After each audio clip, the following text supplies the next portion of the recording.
As an equipment tester, innovation in the golf industry never fails to surprise me. Just when you think they've invented everything, something new comes out. Now, some of these innovations are better than others, and some stand the test of time. 2024 has been a particularly good year for innovation, so in this bag, I've got 5 gear trends that I think are here to stay. Okay, mini drivers. Now you might be thinking, that's not a new gear trend, Joe, and you're probably right. TaylorMade have been making their variations of it for a few years, but what I'm talking about is it's really picked up momentum in 2024. Players like Mickelson have been using one for a while, Tommy Fleetwood loves his mini driver, even Rory McIlroy was testing earlier in the year. And the 2 models I've got here are the TaylorMade Burner Copper mini driver, and I've got the new AI Smoke mini driver from Callaway. Now they do 2 quite different things, but they're both very versatile. Now a lot of people get confused about what the mini driver is for, and I think it's very, very player dependent. As a PGA professional, I've started to see a lot of my peers popping a mini driver in tournaments where things tighten up a little bit as a pure driver alternative. And some people might think that's not a great idea. With a higher handicap, you might want that extra shaft length to get your speed up, and you might want the extra head size to use as a driver. Well, in that instance, you can think about it as a large, friendlier 3-wood. The footprint's a lot bigger, which I'll show you in a second. So if I put down the TaylorMade mini driver there, in behind the ball, that's feels like double the size of a standard 3-wood. Now both of these models come in 11.5 and 13.5 degree options, and you can loft them up on the loft sleeve, so you can actually get them to a pretty standard 3-wood loft, and you've just got a tiny bit of extra shaft length, and you've got that extra mass behind the ball. So I think this trend is here to stay, and for me, as a higher speed player, I see it as that driver alternative. So I've got mine at 11.5, lofted down just a fraction, just a shade over 10.5, and on tight holes like this, I find it really, really useful, a nice penetrating ball flight, and it helps me find a lot more fairways, and I think this is a trend that's here to stay.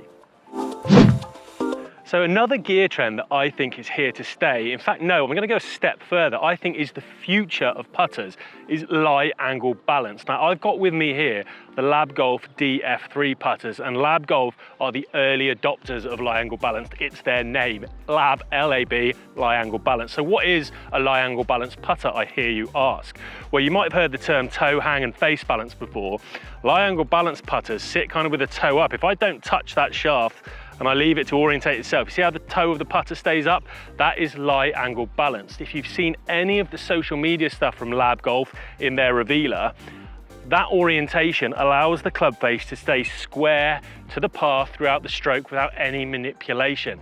And that's something I really, really like. I think in years to come, people are actively going to wonder why we ever manufactured putters that wanted to actively rotate away from square to the target. In my head, that doesn't make much sense.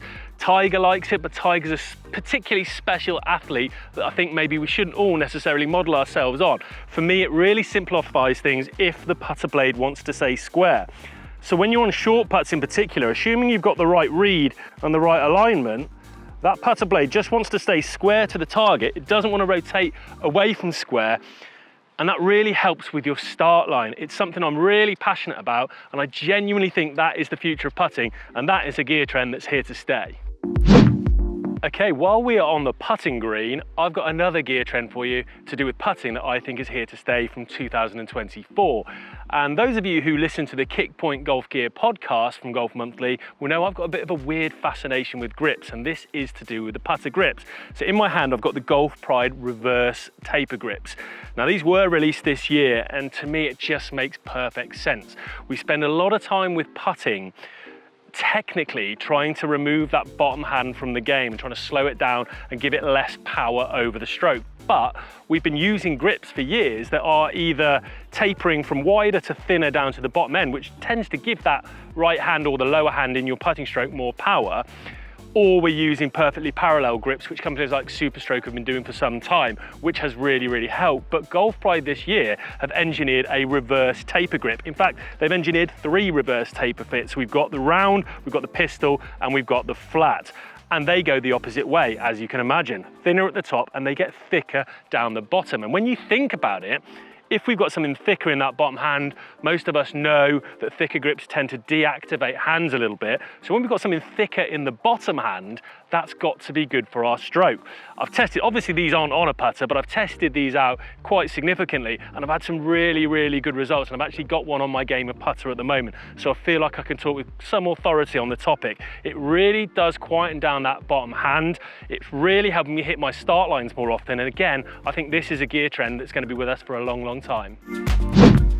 So I've come down the fairway here off that lovely mini driver tee shot, one of my other trends, to talk to you about another trend that I think is here to stay, and that is full face grooves. Now, we've seen full face grooves for a number of years on wedges like the TaylorMade high toe wedges, various Callaway iterations, but not so much on irons. And I think it is something that we really need to consider. So I've got with me here the Cleveland Halo XL full face irons. Now, when you first look at it, it is a visual that takes a little bit of getting used to.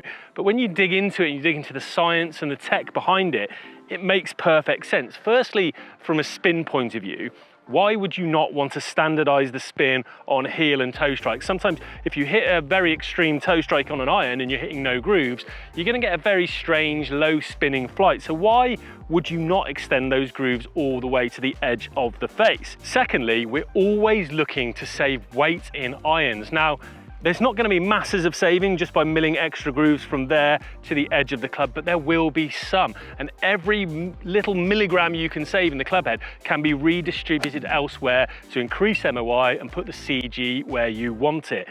Now, for me, again, like I've said, it's been in wedges for a little while, but I don't know why it's not across the board commonplace. When you think about it, it makes no sense. Why would we ever stop the grooves there? I think sometimes in golf we're very much victims of just accepting things how they've always been and not questioning it. So for me, and I'm just going to hit one away for you here, the full face grooves in irons is something I think is here to stay, and also I think it's going to be across the board commonplace in wedges before too long.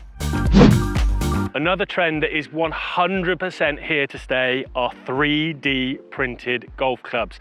And Cobra have been leading the way on this front. They've had putters out for a little while, and what I've got in my hands here is a beautiful Cobra Limited 3D printed iron. Now, 3D printing has been used a lot in prototyping, speeding up the prototyping process and people checking out what designs they're going to bring to market. But this is really the first consumer available 3D printed iron, and I've tested this quite extensively, and the feel is extraordinary. I'm not going to get into all of the tech because that's for another video, but basically what Cobra have done here is they've created a player looking iron with about as much game improvement technology as in any other club I've ever tried. It's quite extraordinary. And if Bryson DeChambeau is to believe, and this is quite a terrifying thought, before too long, 3D printers at home, you could be sat there with an idea in your head watching the golf, head to your garage, and you could be prototyping your very own irons and wedges before too long and have them almost hittable within a day or so, pop a shaft on and go and test out a new concept down the golf course. Now, that's a terrifying thought for some of my friends who've got some really wacky ideas, but it's also exciting for the innovation in the golf industry. And I think that's something to keep an eye on moving forward. And if the feel of these is anything to go by, then we're in for a really nice treat in the future with some of these 3D printed golf clubs.